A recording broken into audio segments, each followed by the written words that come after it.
गुरुदेव की जय। आज हम सब यहाँ क्यों उपस्थित हैं? सबको विदित है कि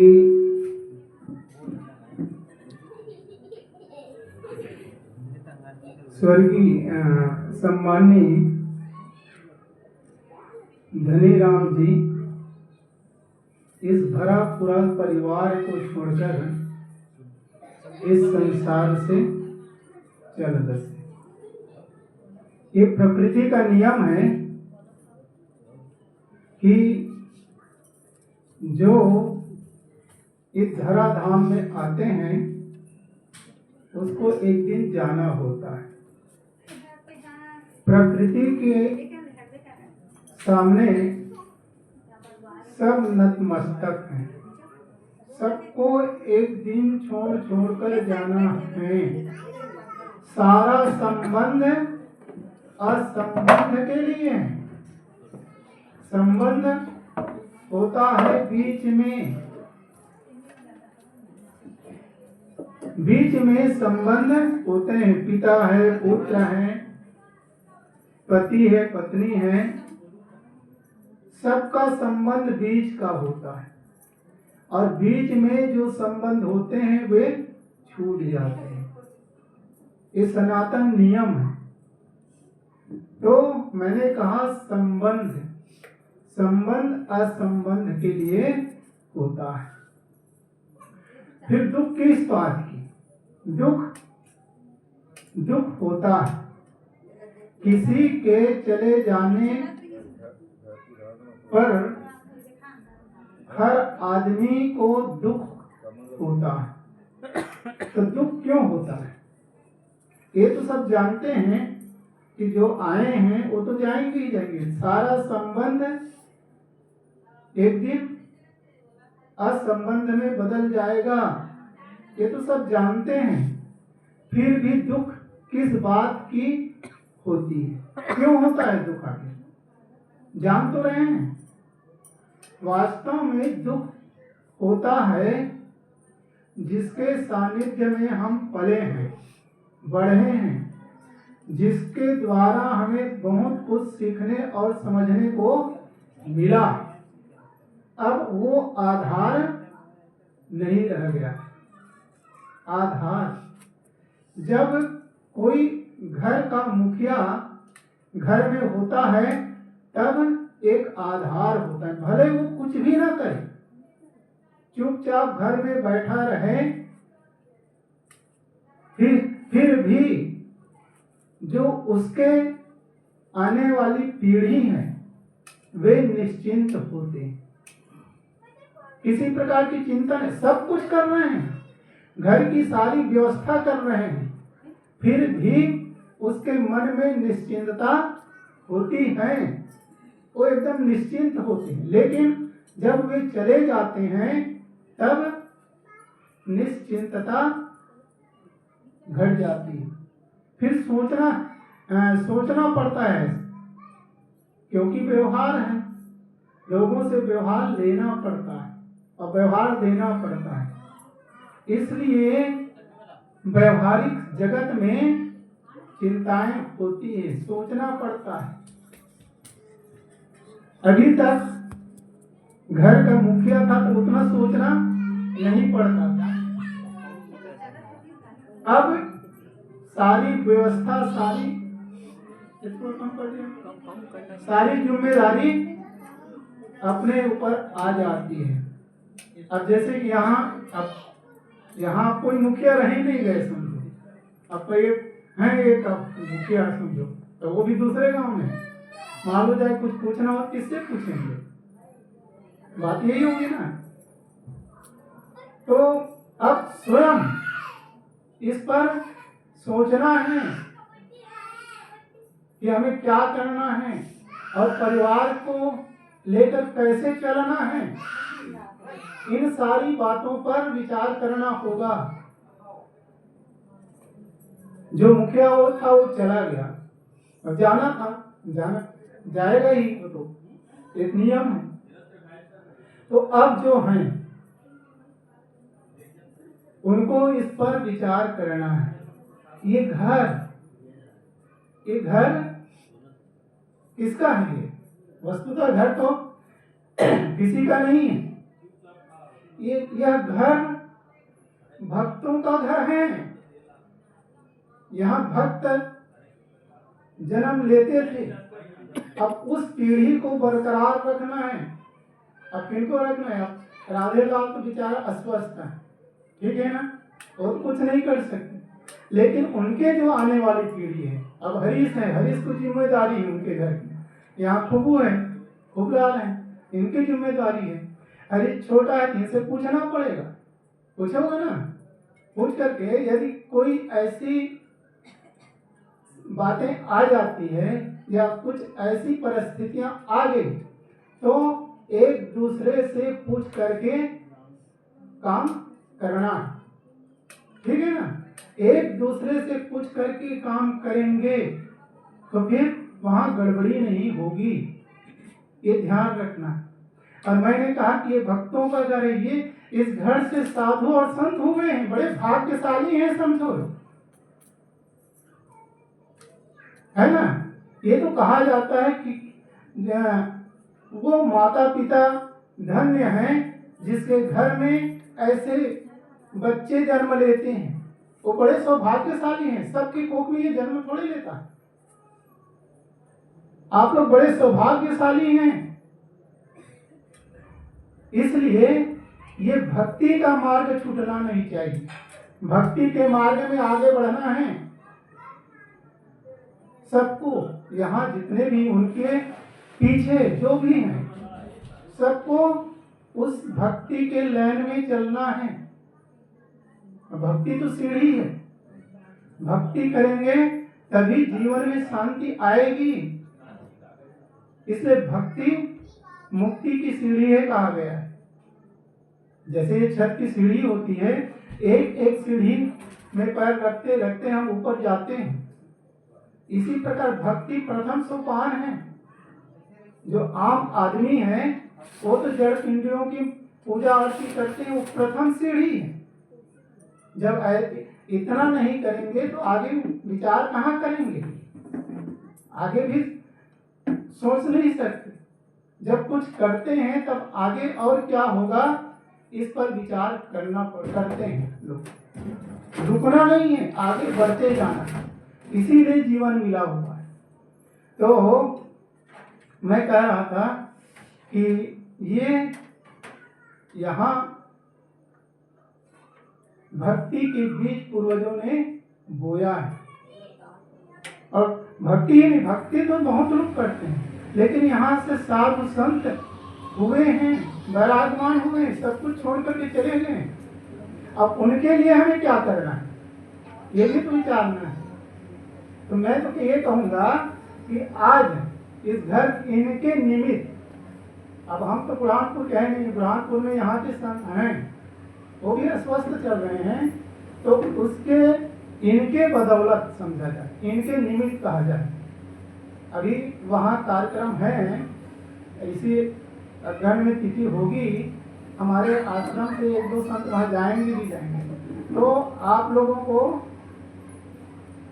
कुछ करना है, ठीक है, खुबू और हरे दोनों मिल करके, हाँ, क्योंकि मान लो साहेब के निमित्त मत दो, कोई बात नहीं, लेकिन जिस गुरु स्थान में वो पढ़ रहे हैं तो हमारा कर्तव्य क्या होता है?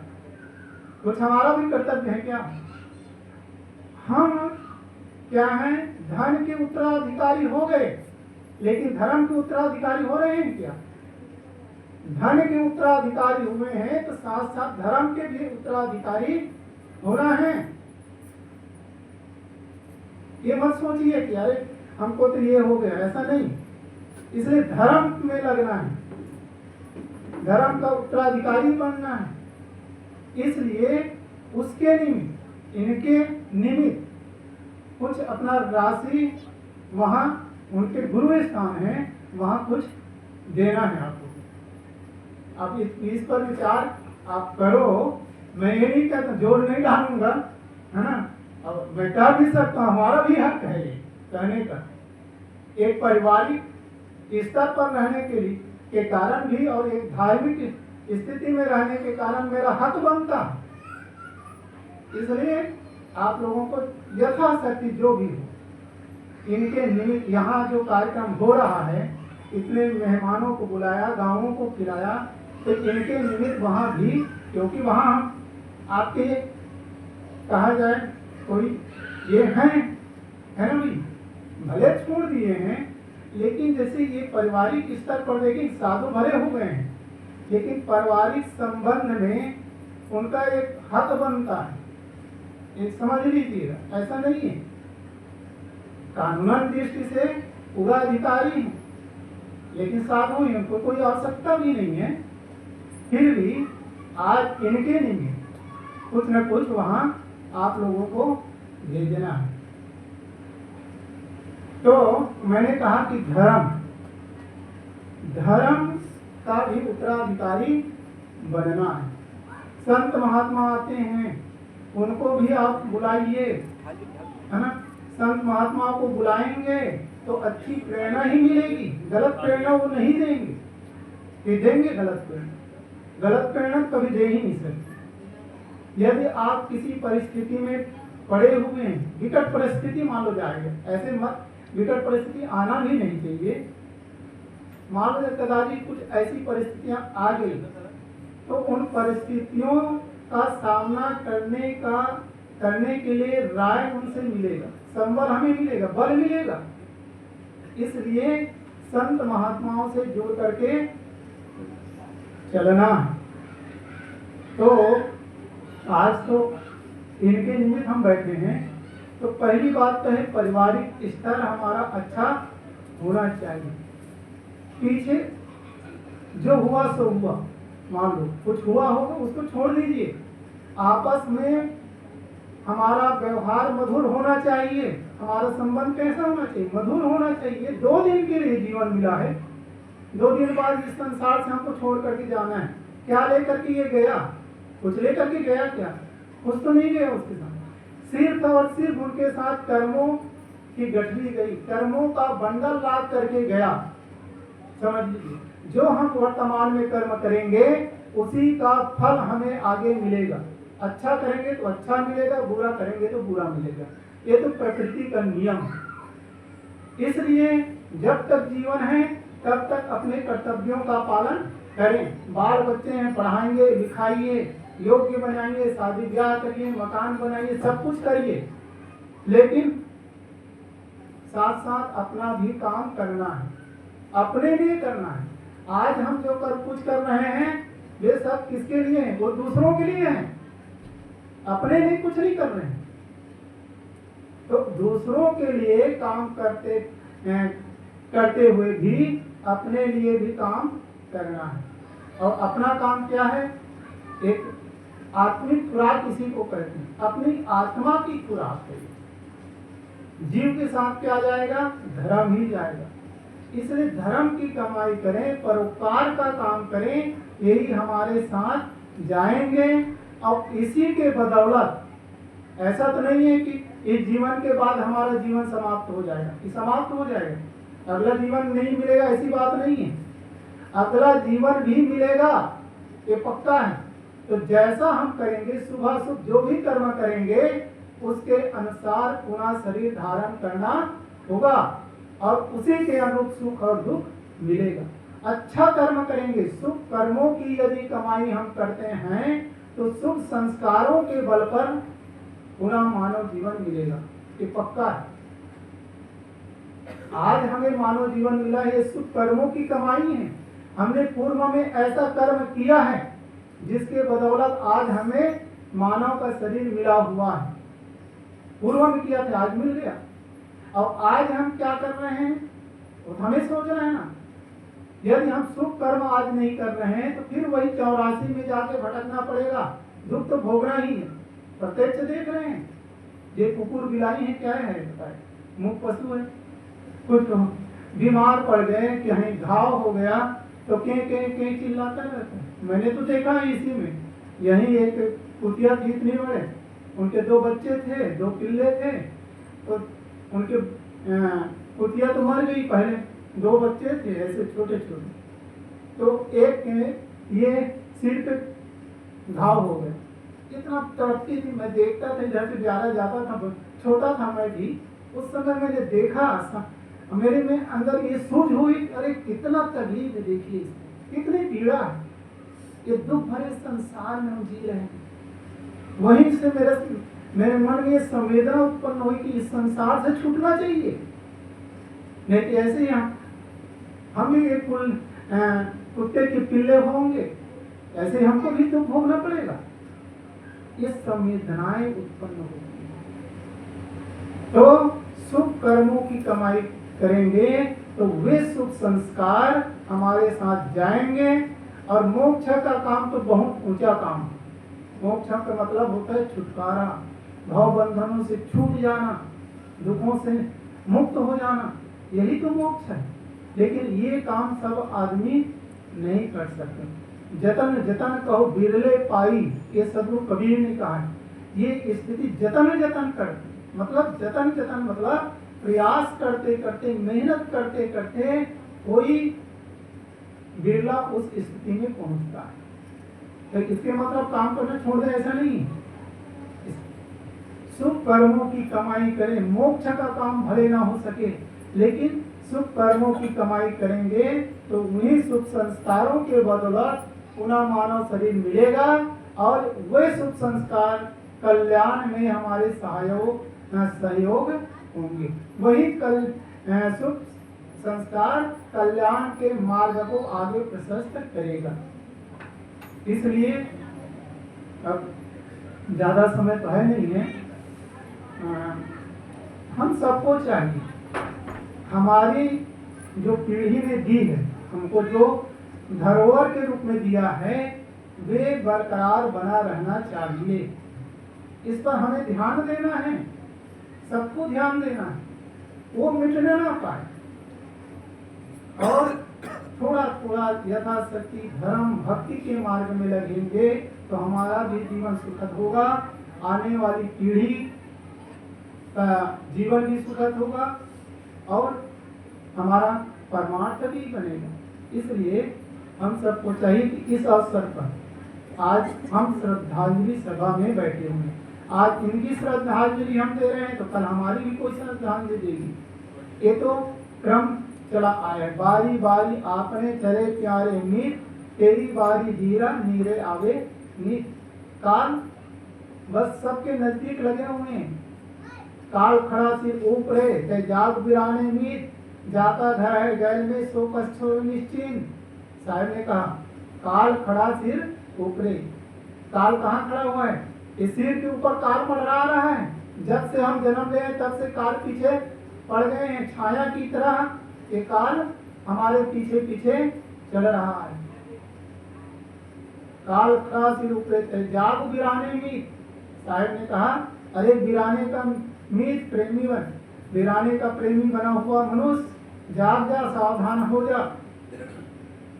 तुम्हारा घर तो गैल में है, गैल कहते हैं गली को, जिसका घर गली में हो वो आदमी निश्चित होकर के सोएगा, सो सकता है क्या? वो तो सो ही नहीं सकता। जैसे हम यहाँ पे सोए, इधर आदमी आ रहा है जा रहा है तो नींद लगेगी, निश्चिंतता का नींद सो नहीं सकते।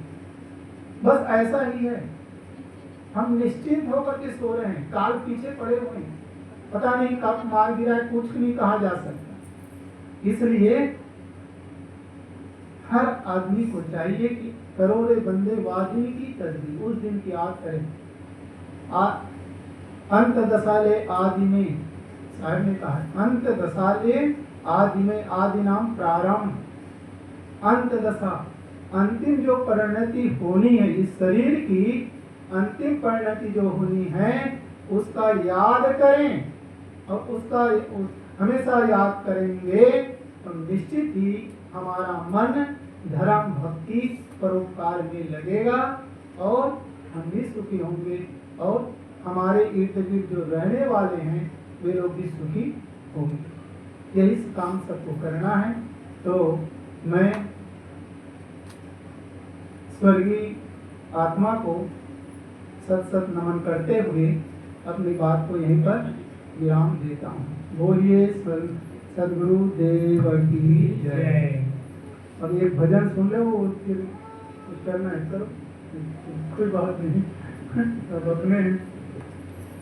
यह संसार सराय मुसाफिर, दो दिन रहने आया। यह संसार सराय मुसाफिर, दो दिन रहने आया। दो दिन रहने आया मुसाफिर, दो दिन रहने आया। गृह संपत्ति में तू मत भूलो, ये सपने की माया। गृह संपत्ति में तू मत भूलो, ये सपने की माया। यह संसार सराय मुसाफिर, दो दिन रहने आया। को है तेरा तू है किसका, को है तेरा तू है किसका, क्या ले करके आया मुसाफिर, क्या ले करके आया मुसाफिर। मरते दम के क्या लेके आए, जब छूटे यह काया। जब छूटे यह काया मुसाफिर, दो दिन रहने आया।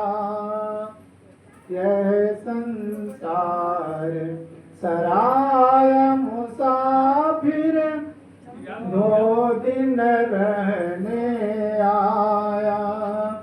गृह संपत्ति तो मत बोलो, ये सपने की माया। बहुत बचा कर पग तू रखना, बहुत बचा कर पग मग में काट बिछाया मुसाफिर, मग में काट बिछाया मुसाफिर। लोभन करना मोहन करना, पंछी जाल माया। लोभन करना लोभन करना मोहन करना, पंछी जाल माया। यह संसार सराय मुसाफिर, दो दिन रहने आया। भूखे को तू भोजन देना, भूखे को तू भोजन देना, प्यास नीर पिलाया मुसाफिर। दुखियों पर तू करुणा करना, पर उपकार कमाना। दुखियों पर तू करुणा करना, पर उपकार कमाया। पर उपकार कमाया मुसाफिर, दो दिन रहने आया। यह संसार सराय मुसाफिर, दो दिन गृह संपत्ति में तो मत भूलो ये सपने की माया। गृह संपत्ति में तो मत भूलो ये सपने की माया। यह